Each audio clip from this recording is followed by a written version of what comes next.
Yeah, it's your boy Crypto Blood, and welcome to another Kickin' It session. Guys, today I got my man, they call me Dan.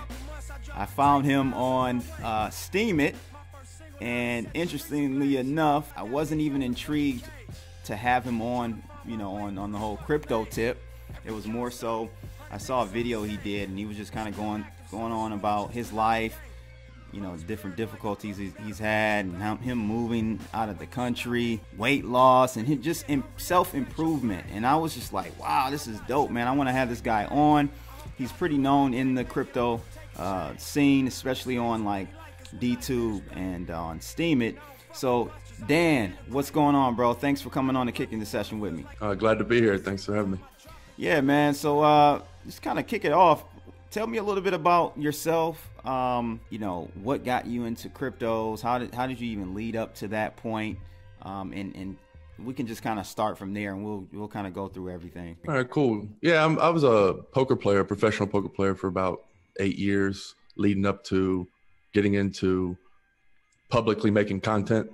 So as a poker player, I didn't make content. I just kind of hustled in the shadows, and I always knew poker was a stepping stone, because nothing against poker, I love it, but my brain, like, that's another level, and I always try to be the best at something. And when I see, it's kind of like I want to be a sprinter, but I know I'm not that fast. So it's kind of like, do I really want to work my ass off all my life to be something that I have no shot at being the best at?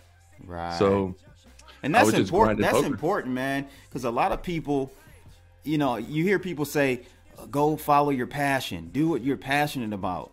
That's fine, but your passion, you gotta have the capacity to be the best at your passion, right? Yep. Yeah, for sure. And when you realize you can be the best, it's that extra, it gives you that extra oomph. But I always wanted freedom. I stuck at 9-to-5s, like just small tasks. It wasn't me. Like, nothing against 9-to-5ers. Like, I suck at 9-to-5. Like, I had one job for a month. I knew it wasn't for me, and I never worked a job again. I just found ways to make money. Yeah. There's a little dark spot that we'll fast forward. I don't want to touch on that, but I've always been an entrepreneur. We'll call it that. And then I got into poker, and then poker led into Quora, so I was getting frustrated, and I was having a really bad poker year, and I was like, man, I'm like almost 10 years in. I'm still getting beat up. It's like, man, it's like a construction worker who's pushing 60. They know their back's getting achy. It's like, how long can I really keep this up? And I had nothing to fall back on. Like, there's no degrees. I come from, a very humble background. I don't have family to reach out to.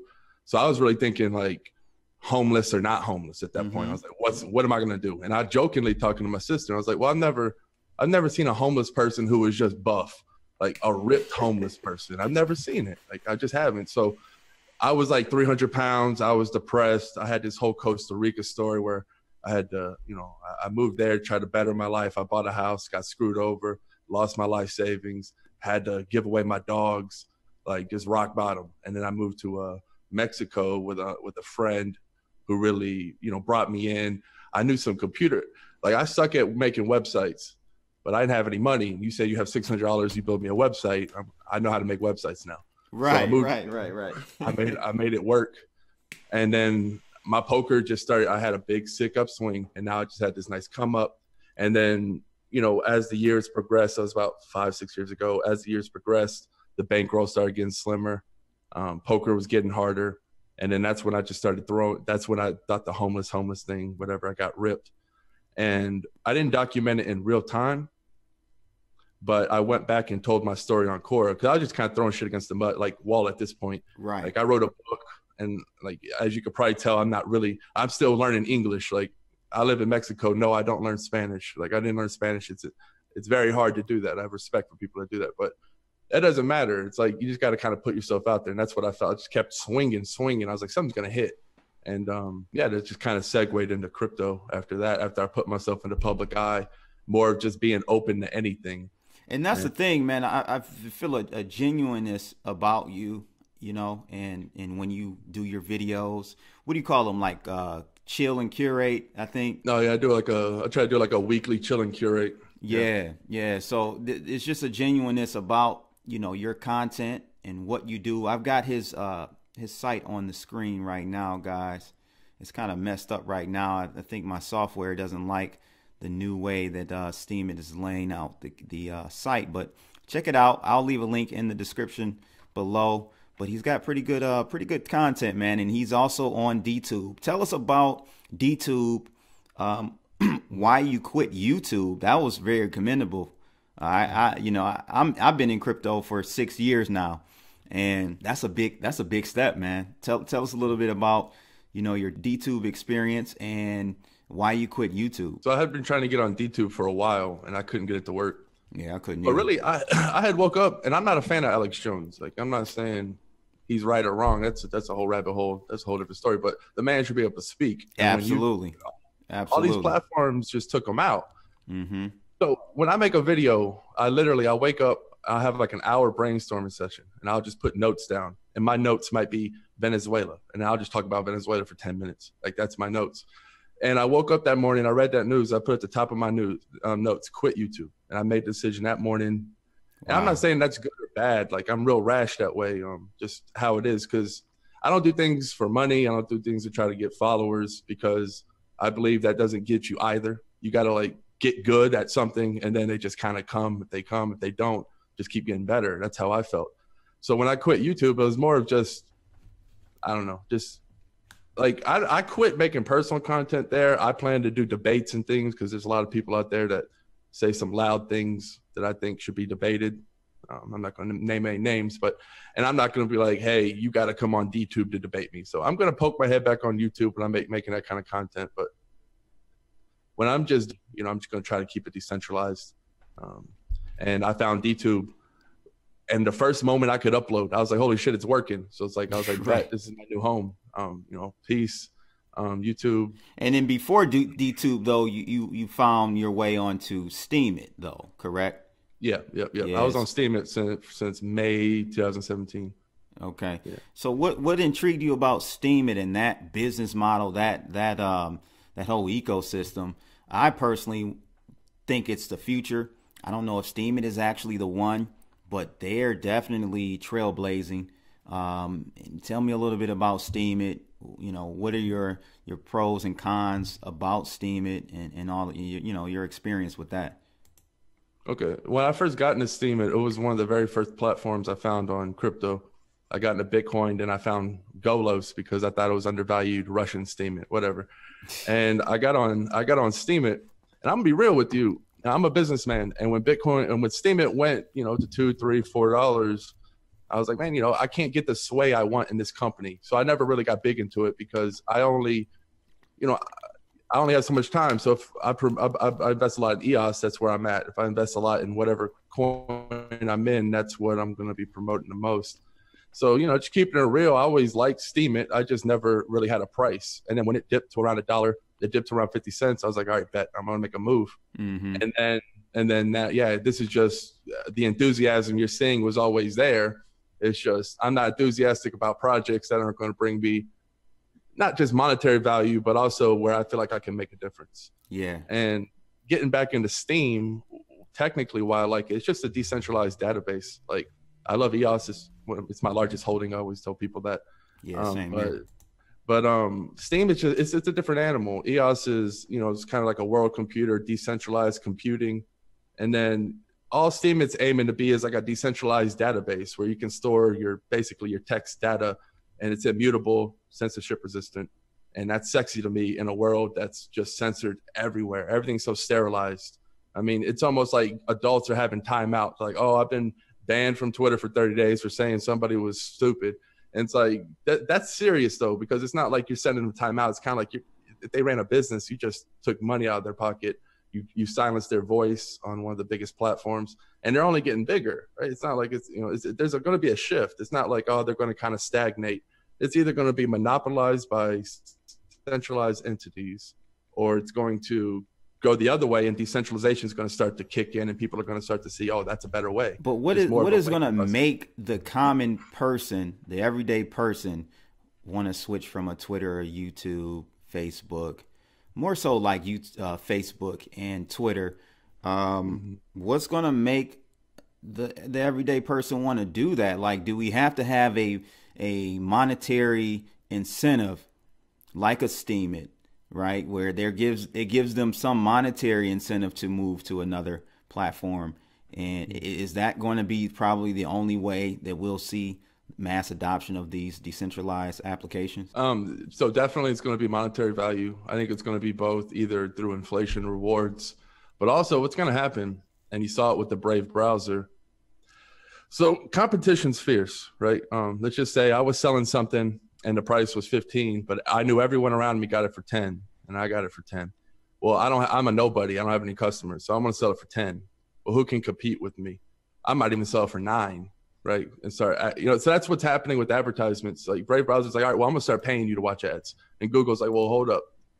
So how do you compete with that? And then somebody's going to come and compete Brave. And I'm like, well, guess what? I'll give you 5% more than Brave's giving you. And then that's just going to become so saturated, because there's always going to be somebody with nothing to lose that's willing to kind of tip over the chessboard, because it's hard to compete when people have such low margins. And that's what's going to happen with advertisements. So you bring that back to what's going to happen is Facebook can't afford to pay their users what Brave can. They just can't. They'd have to fire most of their employees, downsize. It's just not going to happen. They're going to go to Blockbuster route, I believe. So to make that comparison, though, that Facebook has made their little chess move, right? They've announced this Facebook coin, or whatever they're going to call it, man. And my concern is, well, two things.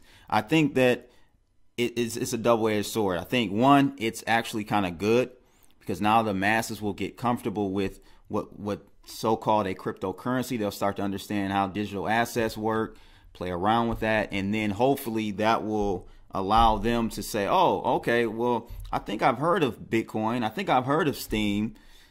I'm familiar with it now. I'm going to go play with this and see what the benefits are there. But the other side is, maybe because they're so big, man, how many users does Facebook have? Like 3 billion, 2 billion, or something like that? Is it just an easy on-ramp for the unawakened to just say, oh, well, I'll just stay over here. They've got a coin that I can use, and they'll never bother to go and really explore the real stuff. Mm-hmm. So what I'm going to see is happening is that was a very smart move by them, and they're going to retain a lot for a longer time that way. Yeah. But I see it this way. The only people who really make money on Facebook or YouTube or Twitter are people who have large followings. If you're a new content creator, it's really hard to get on YouTube or Facebook. So I think the new generation are going to be more appealed to Steemit, because you launch an intro post, you might get $5. You might, you have more of a chance to get heard and seen. Mm-hmm. You can comment on people. People appreciate that. So what's going to happen is, I think there's going to be sort of the lower follower count. The newer people are going to start onboarding on the the cooler side, because I think it's automatically you're going to have Facebook, and then you're going to have like the crypto. That's going to be like the cool, edgy, mysterious. Facebook coin's going to be sort of sterile. They're still going to censor people, obviously. And all the people who keep getting kicked off Facebook, they're not going to benefit from Facebook coin. All the people, the truth speakers, whatever you want to call them, people who are just calling out. People are speaking loud about stuff that's kind of taboo, like government corruption and all that. And they seem to be getting quieted, which is really serious. So I see it as, yeah, it's a good power play on their end, but at the end of the day, they're kind of destroying themselves, because they're trying to control something. It's like Nestle wanted to control the rain and start selling it to people. Once you start getting to that point where it's like, I'm going to start silencing people with millions of followers, it's kind of, you're going to get taken down, in my opinion. So, like, I agree. And, we need to get people like, I'm with you with the whole Alex Jones thing. A lot of his stuff is crazy extreme. Some of it's true, but a lot of it's fear mongering, and he's selling fear and making money off of it. But we need to get people like Alex Jones on there. We need to get people like that on Steem, on, DTube and stuff. It's just interesting to see Alex Jones get stripped of everything. He hasn't looked for an alternative. It ceases to amaze me. That is interesting. Yeah. Especially with the resources they have. Exactly. It's kind of like, I don't know. I think there's a lot of other things that claim to be decentralized, but I think there's going to be a tipping point, and a lot, once you get big enough, let's say, like minds.com. It's a great, I love the idea. I think good intentions are cute, But actions, like if you intend to be good and you get stepped on, well, your intentions didn't. It probably did more harm than good because you got other people stepped on. So it's really going to be a shakeout. And I think Steem is going to be tested. A lot of these things are going to be tested. And I think, Steemit is centralized. I mean, they can take people off. They're not going to be as bad as Facebook, obviously, but they're based in the US. Sure. Steem, however, you can have a Satoshi come around and pop up a Satoshi UI. It's not owned by anybody. Nobody knows who made that UI, but guess what? No one has ownership of it. No one can knock on a door and take that down. I think that's going to happen sooner than later. And once that starts happening, yeah, you're going to start seeing, I believe, the cool kids come. I think maybe he did his research and realized, it's not worth it. Get on Steemit. They're just going to ban me too because they are a US-based company. But people need to learn that, Steem's a blockchain. It's floating out there. It stores data, censorship resistant, it's immutable. And all Steemit is a magnifying glass into that blockchain that shows, it shows certain parts of it. Right. And yeah, so it's all it is. Yeah, I would tell you a funny story, man. When I first got on Steemit, I was writing articles and stuff, and I did an article about, and it was an unbiased article, even though I was a supporter of EOS. I was just posing the question whether or not EOS was a scam. And this was because I was following it before the ICO started. I was very excited about the idea of like a operating system, right? A decentralized operating system. But I wrote an article, man, and kind of posed a question, very unbiased type of article. And Dan Larimer came and downvoted me, man. I had just started, and I went from like, cool in a way. Yeah, I was like, oh, okay. Yeah, well, I went from like, I think you start with like 25. I was working hard, man, and got my rep up to like 27, 28. He came through and downvoted me, and I went to like almost negative. I'm like, oh my God, all this work, but somebody, man, who came in, a whale came in and upvoted me, and like he was a huge whale and really got me back on the right track. But there are issues with all consensus models and blockchain models. You got to kind of pick your poison and pick which one is going to be the best for the masses, and I think, and this kind of segues me into EOS. I like EOS, man. I do. There's a lot of people that are just, I think they're scared of it. I think a lot of the FUD, if you want to call it, that term is used like really loosely out here on the blockchain, in the blockchain community, but there's a lot of FUD around EOS. I have my, I'm critical about some aspects of it for sure. You should be, right? You shouldn't, if there's a project you like, I should be able to ask you at least give me 4 or 5 components of this project or whatever it is that you don't like. If you can't say you don't like something about that project or whatever, then you really got to look yourself in the mirror, man, and check where you are, right? Isn't that the truth? Yeah, for sure. That's the first thing. You're always attacking. So EOS is my best investment. I wake up, I attack it every day. You almost want to say, like, you almost want to look at it like what's bad about EOS every single day. Because if you've already invested, it's your #1 project. No, who cares? Like, yeah, keep up with the news, but once you learn the tech, DPOS isn't changing. The block producers are. It's good to keep up with those and stay in touch if you can.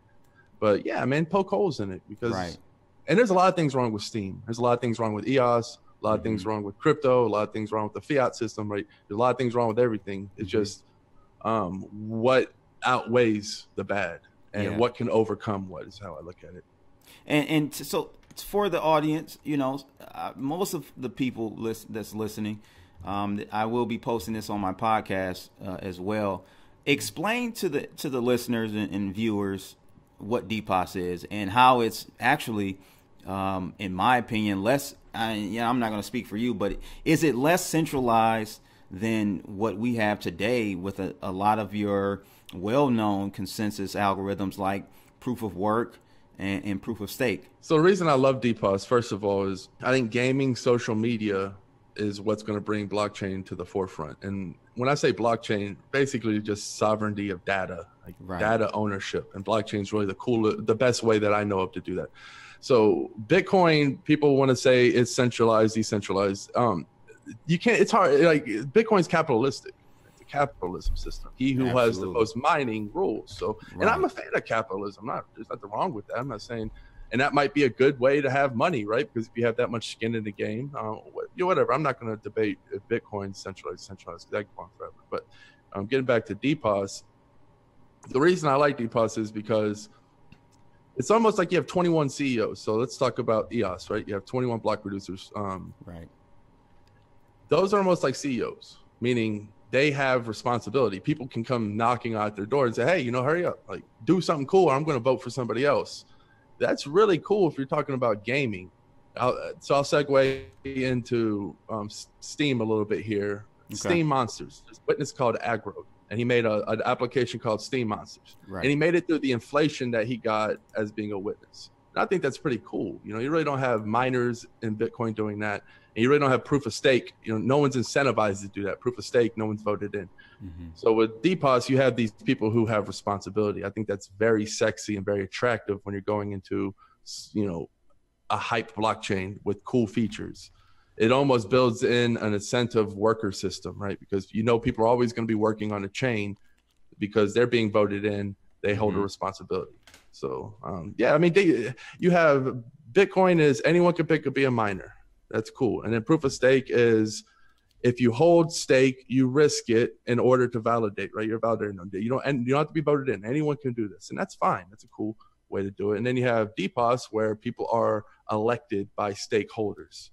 And I mean, it's just a way of, all of them have their holes. You can't just, and I do, think DPOS is the most decentralized. Yeah. I mean, it's almost like a heretic saying that because people, I don't know I don't understand the confusion about DPOS. It doesn't make any sense. I don't either, bro. There's not 21, miners on Bitcoin with responsibility who are open, and then thousands of sides, backups, holding them responsible, saying, "Hey, look at that guy," because they want somebody to mess up. It's cooperation and competition. But the point is, it's cool, man. It's like everyone's holding themselves accountable. So that's what DPOS basically is. Yeah, man, I agree. It's just a lack. It's ignorance, man, and I think it's the fear of the unknown or the fear of competition. In this crypto space, a lot of people have put so much energy, so much money and time and investment into, let's say, an Ethereum, which I think is the most overvalued crypto to date. They're scared of change, and so that's why they lash out with a lot of disinformation and misinformation and whatever you want to call it. On kind of under the same scope of DPOS, we have this blockchain called TRON, man. What are your thoughts about TRON? Justin Sun, you got to give it to him for his marketing antics, but what are your thoughts about like that blockchain as a whole? So when I invested in EOS, of course, naturally, I looked at all the competitors, and you want to see what could. So if I was a fighter, if EOS was my fighter and I was a coach and I'm looking at TRON, he's about to fight, and their coach, I would be a little worried just because you gotta understand, no one knows what decentralization is. And he's a hype machine giving away Teslas and millions of dollars. That sounds funny, but look at how many tweets and retweets they get. Look at how many accounts are signing up. I think EOS is superior tech. I don't own any TRON. I don't have anything, I'm not hating on TRON or anything. Right. EOS is my choice, and it's very one-sided. And the reason for that is it just seems like the devs are more serious there. I could be ignorant, right? You could have some expert TRON devs that I'm just shitting on right now, which I hate doing because I want all of them to do well, because then that's going to make EOS do better. Like I'd love to see TRON just, have 10 million accounts, really kick ass, because then, EOS is going to be like, oh, well, fuck, we can learn from them.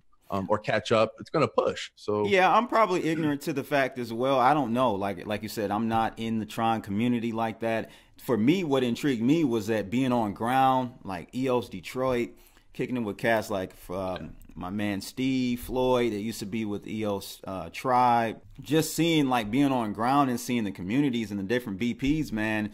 It's amazing. That's the community, and so that's what I was saying the other day. It's like, a lot of these projects, I think they focus on trying to get users, obtaining new users, which I see TRON doing, instead of building solid dApps. Because if you build the dApps, then the users will come. I think a lot of these projects have it backwards, right? No, yeah, completely agree. That's the form. That's the more of I don't want to call it like a shady tactic or whatever. But you're absolutely right. It doesn't matter. First of all, users are fugazi. We don't know if those are real users. It's really hard to judge. No, you don't. You're right. But you can look at the code of EOS, right? You can see what EOS's New York is doing. You can look at Rex. Right. You can look at all the worker proposals that are being look at. The cool thing about DPOS is go try to talk to a block producer. Most people don't do this. You can reach out and they're willing to talk because let's be honest, if we're talking about it just business, it'll look bad if they don't respond. Yeah, that don't look bad if they ignore you. And then second of all, they want your vote. So they're like, yeah, sure. Life's on incentives. Like I would love everything to be rainbow sunglasses and everybody love each other. That's wonderful. But I understand like you have to look at it and make it work. Like life runs on incentives. That's what it is. And right now, EOS, the block producers, go talk to them and they'll blow your mind. Like they'll sit down and they'll rap with you and you'll be like, holy shit. And a lot of this isn't on mainstream. A lot of these aren't put out there because that's not what they do. And as people realize what EOS is, you're going to have the people who capture that. They're going to, EOS is, imagine if Gary V team followed EOS New York around and they did vlogs and shit. Like we're not to that point yet, but we will. And you're going to see like, holy shit, I've been missing out just because I haven't been turning over the rocks. And a lot of people are going to wake up. They're going to be surprised. Yeah, definitely. Wake up at a much more expensive EOS token though in price, in my opinion. At that point, Brave browser. That's my second project I'm most excited about. What are your thoughts about Brave browser? I think they're really breaking the mold and they're taking a very neat angle into creating blockchain adoption. Right? It's through the browser. Like that's perfect. It's a great browser. I use it on a daily basis. What are your thoughts about Brave browser? Do you hold any? Yeah, so I had a much more significant portion of Brave. I actually held them for a long time. It was almost like a stable coin in Satoshis. It'll bounce around 3,000 to 5,000 Satoshi. But I love the Brave browser. I just made a tweet that I had like 1 million ad block. I said something like light research because, I'm always researching. It's like, man, they blocked 1 million ads, saved me like 17 hours of time. Brendan's, he reminds like, I don't know, real recognize real. I looked at Brendan, I saw what he was doing. I was like, man, he's cutthroat. He knows exactly what he's doing. You're going to pay people to make ads, give people back their privacy, give their people back the power. I see Brave. I think BAT is going to be one of those unicorn dApps, kind of like Steemit has been. When you go to like state of the dApps and you look at what the top dApp is, I think BAT is going to hit that and it's going to hold it for a while because it's not going to slow down. It's going to compound more and more users. And once that thing really starts chugging along, it's hard to say because then you have to go into the velocity. I understand that some Braves locked up for when people want to advertise and all that. So I'm still waiting to get back in, like if I'm talking about investment, like a large portion to see how that works, how that gets going. But as far as the product, like, if I can invest in Brave, the company, I would love to. That would be a real world stock I would go after. I think it's going to be highly, highly successful. Yeah, I wish they, I wouldn't have been able to probably participate in the STO, but that would have been a great STO token right there. Because as you stated, man, I mean, when you got a guy that was co-founder of Mozilla, that right there piqued my ear. I was like, oh, okay. He knows, he has a blueprint of making a successful browser or open source project, So that was like a no-brainer for me out the gate. That's why I was like very interested in it. Lastly, man, give me your thoughts on this run-up, man. This is crypto run-up we've seen in the last couple of days. I spoke on it yesterday on one of my videos, and I saw it as kind of a technical breakout, nothing fundamental, more of a short squeeze with some FOMO buying in there as well. But what are your thoughts on where we are currently around 5,100 at the time of recording? What are your thoughts about this run up at this point? All right, the run up. Well, it was a little different from other run ups just because of the volume behind this. I think we broke all time highs in volumes for the first time. I mean, do I think that this is going to rally to 6, 7K? I really think that the risk reward factor is once in a lifetime. People always want to talk about getting rich. People always want to talk about making money, but nobody wants to take a risk. It's like, of course it's fucking risky. Like if crypto, blockchain, decentralization doesn't work. All this shit could go to crap, and centralization, centralized blockchains could take over. I don't see that coming. Just like I remember when intranets were a thing, and I was like, man, I remember thinking back then, public internet, like it doesn't make sense to have private internet. That doesn't, I don't think that's going to work. A lot of people thought it would. I think the tech right now, we're in a place where there's a lot of fake shit, a lot of fake money, a mind-boggling amount of numbers in a computer. A little portion that leaks in, and we're talking about, what was it, $100 million buy order they're saying aggregated across the top exchanges that caused this. 100 million, that's not shit. Yeah. No, it's not. So yeah, in the grand scheme of things, no, it's not. If you're talking short-term traders, like I'm going to be honest, I hire traders that flip short amount of money for me. They're TA experts, so I defer to them. Long-term, I'm super bullish. I'm bullish on DPOS. I like Bitcoin, I like Ethereum. Yeah, I'm not going to bet against those, of course not. But I don't hold much Bitcoin. I don't hold much Ethereum. I think DPOS is the right governance model. So I would be looking, and so that's the thing. You find the governance model you like, then you go from there. Don't just go for the hype or whatever. So DPOS, and then you look at all the DPOS chains, and then you go from there. Right. I like Telos, or however you pronounce that. That's a good, good side chain. Sister chain. Yep. And it's cool because you got it for free. You got, we're 40K up to 40K. So, but still. Yep. Cool, man. I appreciate you coming on today. Definitely we'll have to have you come back on in the future as things progress in this blockchain game. They call me Dan. That's my man. Thanks for coming on this Kicking It session with me today. It's your boy Crypto Blood.